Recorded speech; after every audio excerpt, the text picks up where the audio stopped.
Guys, let's get back to the Cavs. And Earl, you told me this morning you didn't have a definitive answer, so I'm putting you on the spot. We're going to start with you here. If 4 of the 5 starters for the Cavs in a playoff series are James Harden, Donovan Mitchell, Evan Mobley, and Jared Allen, in your opinion, who's the ideal fit as the 5th starter? We talking playoffs, man. I went back and forth on this.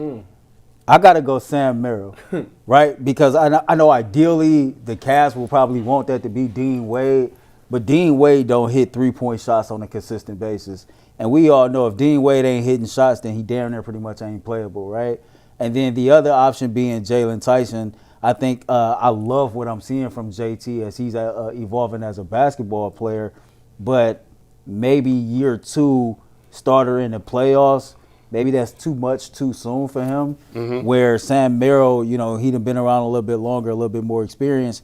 And of the 3 players, who do you trust more to be able to get you consistent buckets? It's Sam Merrill. And when you talk about ultimate X factors, Tyvis, we didn't heard Kenny Atkinson talk about the importance of Sam Merrill time in and time out. Off ball with the basketball, he does enough to where defenses have to respect him. And with everybody else out there, you want your defense to have to respect all 5 starters. You don't want no situations to where they stepping out and just letting you shoot and you missing all these threes, et cetera. And so to me, I think I will rock with Sam Merrill as my 5th starter in that lineup. Ty. It's hard to go against that, because you think about other options. Obviously, Jalen Tyson is the other option, and then I'm thinking Ellis. That's the next guy. Yeah, Max Strus, but we can't count on him. I ain't seen that dude. We can't count on him though. We can't count on that. I mean, you know what I'm saying? If he's healthy and he's old Max Strus, then that's the answer. But I ain't even thought about him. I think he ain't even alive in my world. Yeah, I'm going Sam Merrill. Sam Merrill gives you the big shot. He's somebody that people, I feel like, in the playoffs actually will step out on. He's had his ups and downs in the playoffs, and I know listening to McNuggets and Jason talk that teams are always in the playoffs. They're going to leave somebody unguarded, and obviously it was Okoro and all these other guys over the past couple of years. But I think Sam is one of those guys that, even if I don't 100% believe in Merrill, I still gotta go out there, because if he get hot, it's over with, and he can change the game. And now you got a guy. Now you look at how defenses are spread out. You got a guy. James have to be accounted for. Donovan has to be accounted for. And now if I put Sam in the corner to hit threes, that's spreading the floor out. So now you can operate the 2 bigs and things like that. And if those guys are being effective, you can have that happen to where, Jalen Tyson, as good as he's been, he hasn't really had the playoff exposure to really show what he can and cannot do. So I think teams would still sag off of him and still make him have to prove it. Sam, out of everybody on that list, excluding Max Strus, is a guy that I think, if I'm on the opposite team, because I like to think it from an opposing standpoint, I got to run out there because he's a shooter. So you look at it, it's a happy medium. You got Dean Wade, who's I ain't stepping out there for Dean Wade. He's the defensive option. You say, okay, the lineup is a better defensive option with Dean Wade. Then you got Sam Merrill. He's a great a floor spacer. He's the best floor spacer out of these guys. But he's a little small. He's a little, defensively, you worry about him might getting picked on a little bit. But Jalen Tyson kind of gives you the happy medium between the two. He's more rugged on defense than Sam Merrill. He's a bigger type physical defender than Sam Merrill. He also shoots the 3 very, very well. He can give you better rebounding. He gives you more playmaking than Dean Wade, the ability to put the ball on the court, and he's a knockdown shooter. And I think he would benefit from the fact that I think he has a higher ceiling than the rest of the 2 other guys. And I think by playing and investing more minutes in Jalen Tyson, he can unlock better parts and different parts of his game by playing with Harden and playing with Mitchell. Also, if it bogs down, he's also a guy that he can really be a playmaker if he has the ball in his hands. And if you get the ball and Sam Merrill has it with 6 seconds on the clock, all right, he's going to pass the ball, move around, try to get it back and shoot a three. But when it comes to Dean Wade, if he get it in 6 seconds, you might chalk that up. That's not happening. And Dean Wade don't hit shots when you playing. The top 4 team, Dean Wade is good for the bottom mid teams. He looked good against them. He locks people up. He hits some shots. But when you talk about these top teams, he disappears all the time.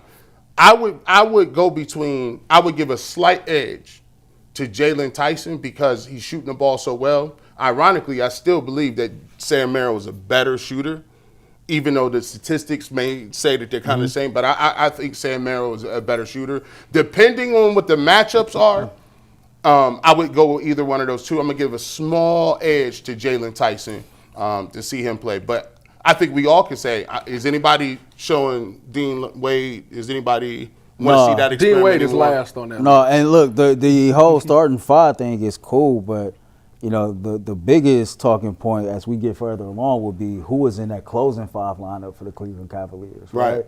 Because that'd be a telltale of who Kenny Atkinson truly trusts the most. And you brought up Keon Ellis. I think you got to have this balance of still being able to deploy offensive weapons and those like defensive guys off your bench, especially come playoff time. And Keon Ellis is one of those dudes that he very well might find himself in the starting lineup come playoffs, depending on who we playing. We all know what the Cleveland Cavaliers' Achilles heel was last year, man. We was going up against these guards, these quick, shifty guards, and we did not have the defense for them at all. And Mike then played, Keon's defensive highlights over and over again. This dude will lock you up defensively, and I think he has more offense than what people know.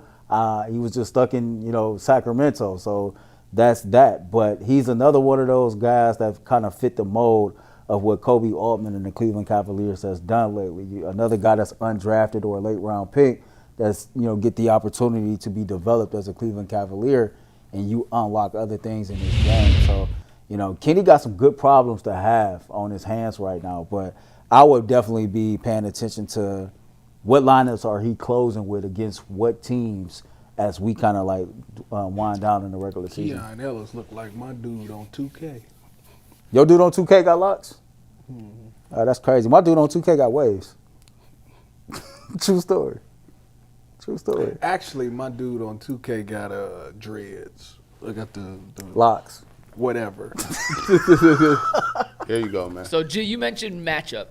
And I think the answer to this question is it's matchup dependent.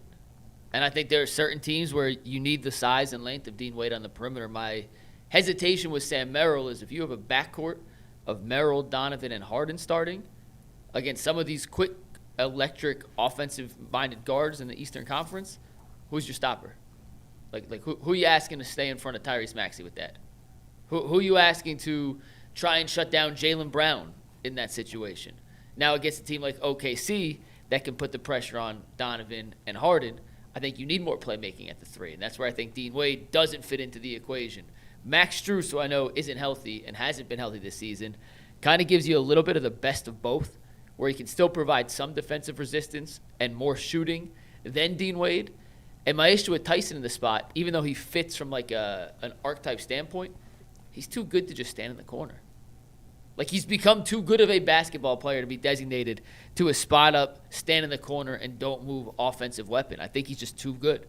And I know it sounds counterintuitive, but that 5th guy alongside Mitchell, Harden, Mobley, and Allen is only going to catch the ball with less than 3 seconds in the shot clock and shoot corner threes. How many times are they asking that 5th person to go initiate offense, create offense? I just think Jalen Tyson's too good to be pigeonholed in that spot. But in certain matchups, you may need that 3 to be a little more of a creator. So, as Earl said, it's a good problem for Kaden to have. You have options. I don't know if Keon Ellis works his way into the starting lineup, but I do think he's definitely in a playoff rotation. But I think Max Strus might be the best balance of both worlds if he can get healthy. I like the cross-up matchup. I want to see Jalen Tyson against – I want to see the matchup with him and Hart. I've watched Hart get you go get it tonight. 12, 13, 14, 15 rebounds. And I'm like, come on now. You can't let that happen. I also like the cross matchup between Keon Ellis and Mikal Bridges, right? I like that crossover matchup. Obviously, the matchup that they have to win is the Mitchell Robinson versus Jared Allen, who he usually is getting smoked when it comes to that.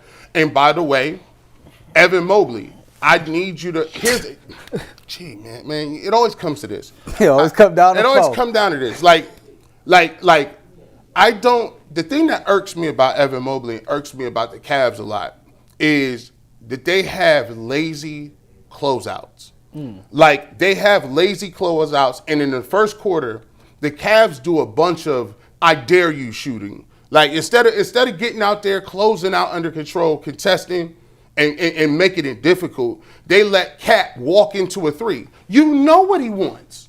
Cat, like, if Cat wants to put the ball down on the floor, 7-8 dribbles, and get to the rim and finish over contact, clap it up for Cat. But you can't let Cat come out here and walk into 3-point shots and use dare me shots where it's a half-hearted closeout.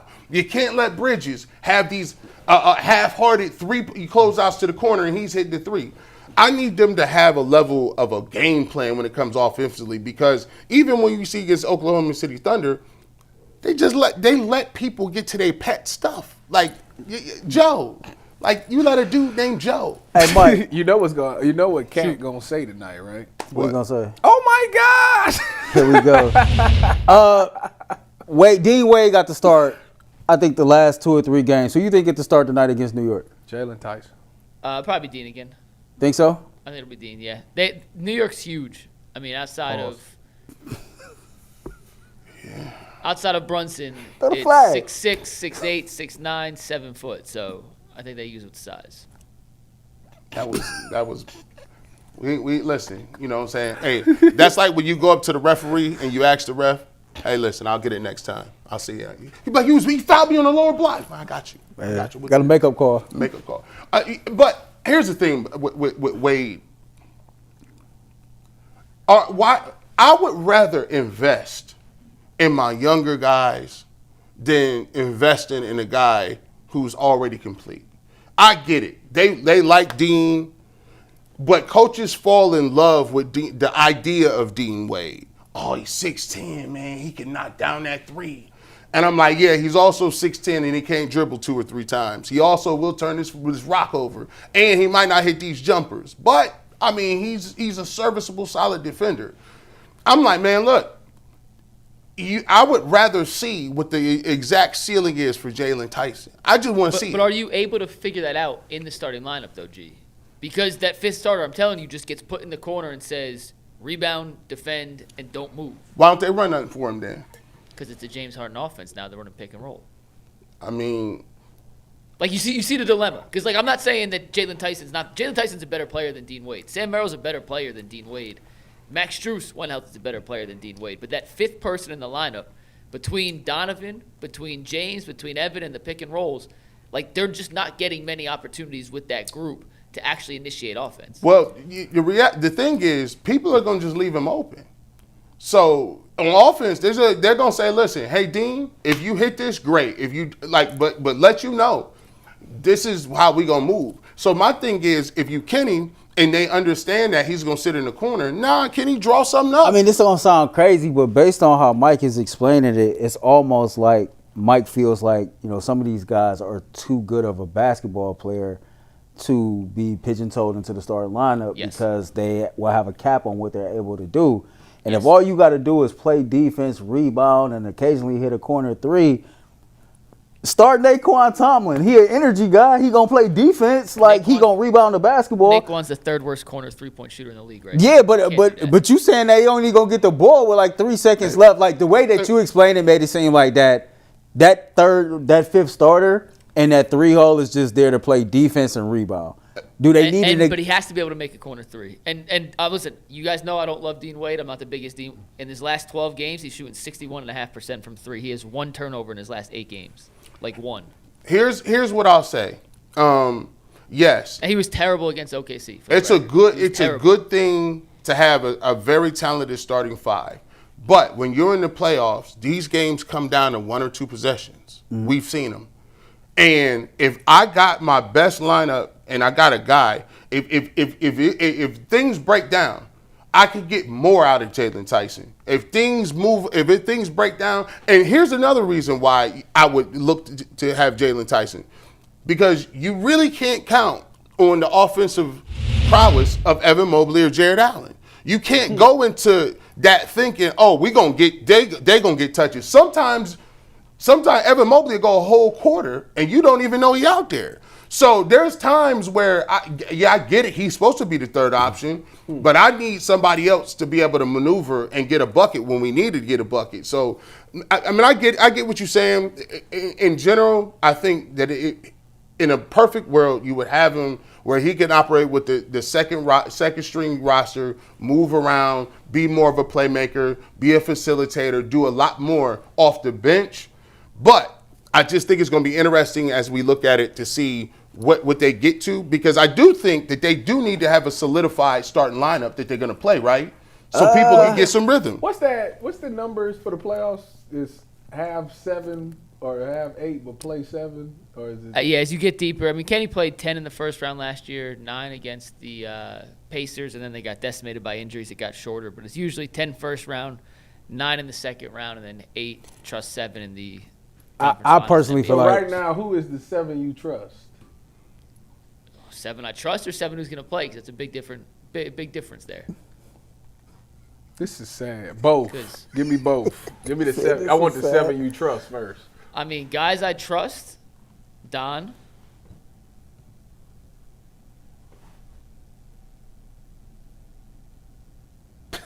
damn. You don't trust nobody. Crazy. I mean, like, we're being told, like, everyone else on the rosters falls short of expectations throughout their career in the playoffs. So just Don. I mean, obviously I trust Harden. Like, Harden's going to give you quality minutes, but we'd be lying to say that his playoff history isn't littered with some stinkers in there. Mobley has gotten hurt in the playoffs, hasn't been as good. Jared Allen's disappeared in the playoffs. Those guys are going to play. They're not going to get completely exiled, so that's 4. I think Tyson certainly has a role. Dean Wade, whether you like it or not, guys, is going to play.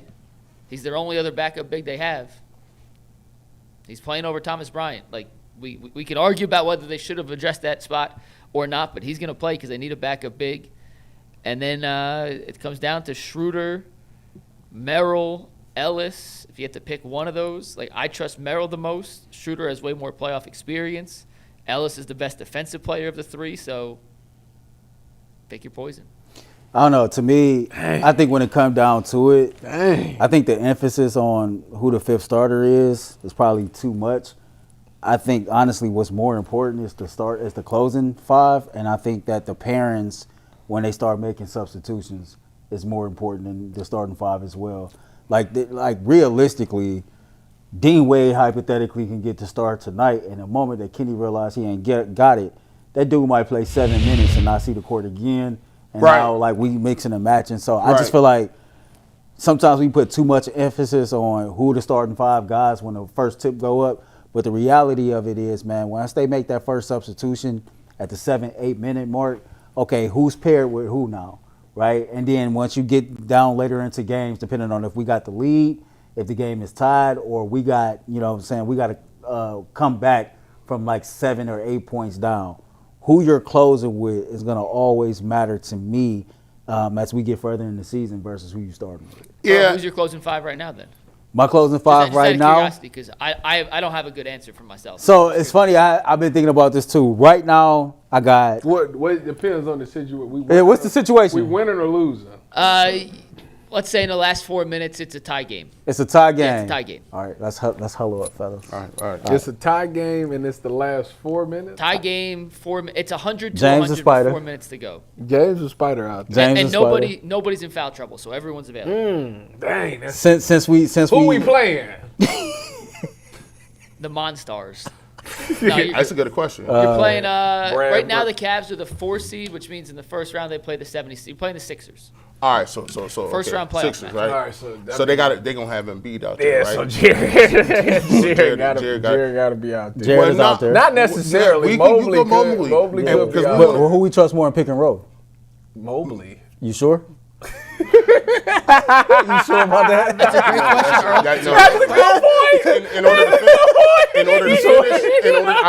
In order to finish, no.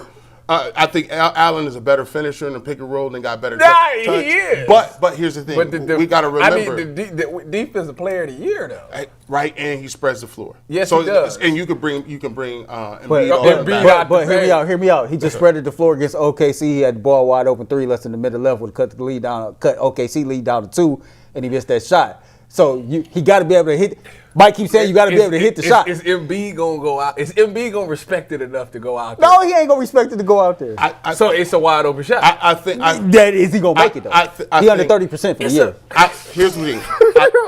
Let's work it front ways and then get to the. We got past one position here. We're stuck at center. Yeah, I'm about to say that's the key. Yeah, you out of your mind for what you said. That's a review flag. Please let me know in the chat. Or the working from the front. The working from the front. Is that warrant a penalty? Yeah, it does. We'll come back to it. And go back to it. All right, we'll come back to it. Now listen, I think you got. So you want to go from the guard? Let's go. James Spider. Boom, we got that. That's it. Boom. I think you got to have Jalen Tyson on the floor. He's a 3-point shooter. He's spread the floor. So he got to be on the floor. Wait a minute. What's the Sixers lineup? Maxey, Embiid, Paul George, and then is Paul George back by then? He'll be back. Kelly you gotta have Tyson. You got to have Tyson. Yeah, you gotta have Tyson out there. But the thing is, we got Sam Merrill, and he has to spread the floor, right? Like who they for? Who playing the 4 for them? For the Sixers, I'm giving you their lineup. Okay. Maxey and Edgecombe as your guards. Okay. Quentin Grimes at the 3, Paul George at the 4, and Embiid at the 5. There you go. I might go Keon Ellis. I might go Keon. He my best defender. Man. He my best defender. Right now, I'm not trusting Evan Mobley because I can't trust him in pick and roll. Who's checking Maxey? Because it's not Donovan and Tyson. It's probably Jalen Tyson. Nobody to check him anyway. It's Jalen Tyson. Of the players out there, I'll put Tyson on him. It's Tyson, yeah. So I think if you was going small, it's a challenge because they could pick up Merrill, and you have to put Mobley and Allen out there. Man, you would have to. It would have to be James, Donovan, Tyson, Mobley, and Allen, because if you don't, I feel like Mobley, because Mobley is Mobley checking Paul George. He can. I trust him. I trust him on closeouts. Who would you have on Embiid? That's what I'm saying. I'm putting Mobley. You actually kind of don't have a choice. Wait. I'm probably putting. If Tyson is on Maxey, yes, I'm putting Keon Ellis on Paul George. So you going with one big? Yeah. Yeah, you got. So who's the big? You got Jared Allen. No, Ty, it's not that funny, man. No. It's not that funny. You went from a DPO, the guy who has to be the best player on the cast for them to get to where they want to go. I have found out who's had the he works better in the flow of what we do. The second best Cavs series season ever. As of today, can't even be in the closing 5. Tyvis. As of today, I gotta go with Earl. You put Mobley on the bench. He got to chill for a little bit. Hey, Mike was the first one who said it. Mike was the first one who said it. But after we played OKC, Mike, tell me when Evan Mobley missed that wide-ass open three-pointer with under a minute left that you wasn't sitting up there like, see, this is what I'm talking about. Get Jason on the line, man. Here's what's seal it for you. Can you bring up... Put it in the chat. Right now, who the closing Y'all telling me. So right now, the core 4 ain't got Mobley. You would have in the closing lineup? No, I'm saying, period. The core 4 was Darius, Evan, Donovan, and Jared. You telling me we at a point now where is James, Donovan, Allen, and Tyson? He ain't even in it. Jared Allen hasn't closed games all season for him. McNuggets, like it's not. Kenny hasn't liked it. One sec, I'll get to you one sec. Kenny doesn't like closing with 2 bigs. That's why they traded for DeAndre Hunter. So you telling me you putting Mobley on the bench and keeping Allen out there? What's the offensive system we're running? Are we running the pick and roll? Look up. What? Like, I know I'm the one that dog Evan the most, but man. Give me Jared Allen's numbers. That's crazy. Give me Jared Allen's numbers against the Denver Nuggets. Man. That's crazy. You Against the Nuggets. Against the Denver Nuggets. Like this season? The game they just played a couple weeks ago. No, He y'all. had 22 points and 13 rebounds. And who was playing? Jokic was in that game. Yeah. Thank you. I don't know. 22 and 13 on the road against Joker, right? 22 and 13. He just had 11 and 13 on the road Sunday. Listen, I hate Mobley more than anybody here.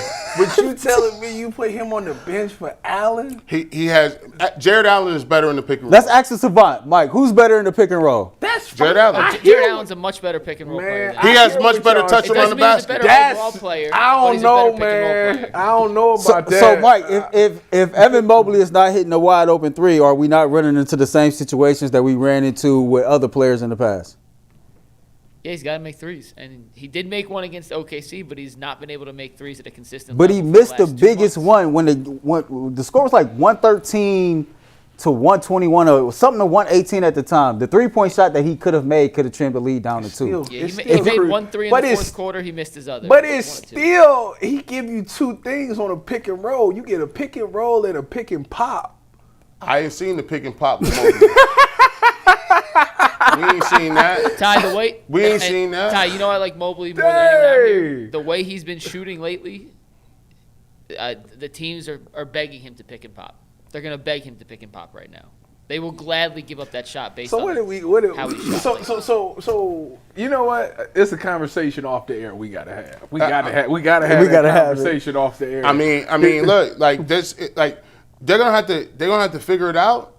But if you watch the way, because we haven't seen Evan Mobley play with James Harden, I've seen Jared Allen play with Evan.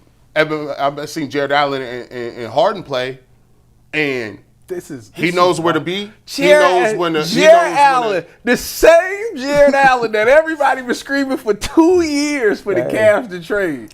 James Harden said he ain't know he was nice like that. He said he was unfamiliar Remember, with his game. we talked about this. Don't get me Jared been balling. It's been ridiculous to watch. When you get new but I people- just don't He know. even be dunking like, he say, when he dunk now. It's something about him that I don't trust it. I just don't. I mean, I'm sorry. Listen. It's about who You you know trust what? the most. You know what? Daddy. Tonight, Mr. Robinson, tonight, he got a chance to he can right that wrong. He can wipe 2 years away out of my mind. Tonight, Now he sound like an episode of Power. He give me 20 and 10 You can write tonight. all the ghosts' It's wrongs. on. It's on.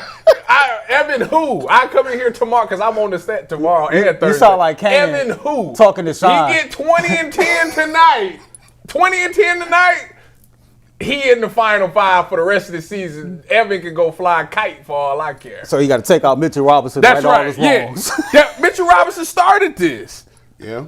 It started with, we all thought Jared Allen was unbelievable until Mitchell Robinson called him soft. Hey, Mike, can you update on that? Dogged him in the media, came out the next game and busted Mitchell his butt again.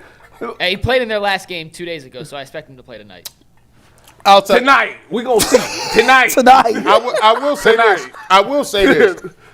There's another level to the offense, and the next level is, I think that when James Harden comes off the pick and roll, I think if James Harden shows that he's going to be aggressive and get downhill and be looking for his shot, I think a lot of what he's doing is he's probing and doing. I think James Harden needs to get downhill and really force the issue. And when you're aggressive like that, what'll happen is other things will open up with that. Real quick, Mike, I just pulled up ESPN in real time.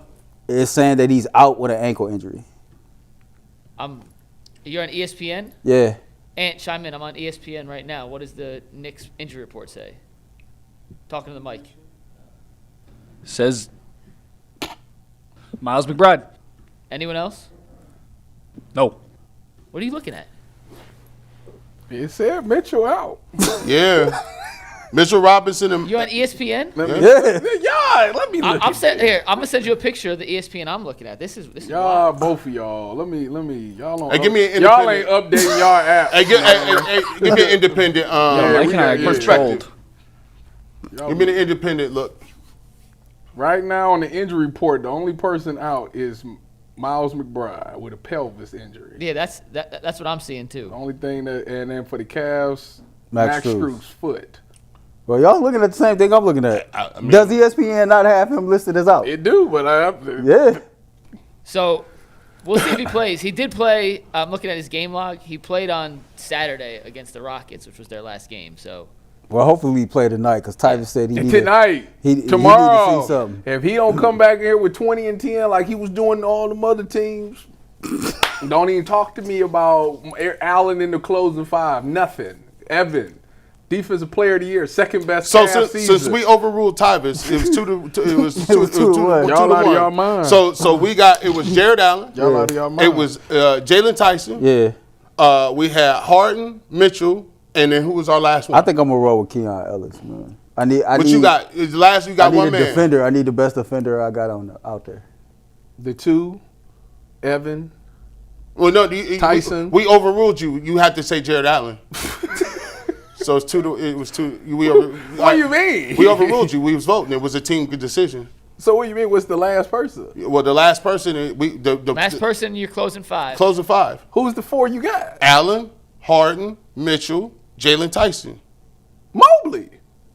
Okay, he's going two bigs. He's going. So you going two bigs Mobley. You going Keon Ellis. Yeah. I'm not about to not have the best defensive player on the team on the bench. Doesn't make sense. Well, Mike said it's about hitting threes. So It's also about getting stops. All right, hold on. I'm voting for Sam Merrill. So it's a different. So Mike, you got one person. Who is it?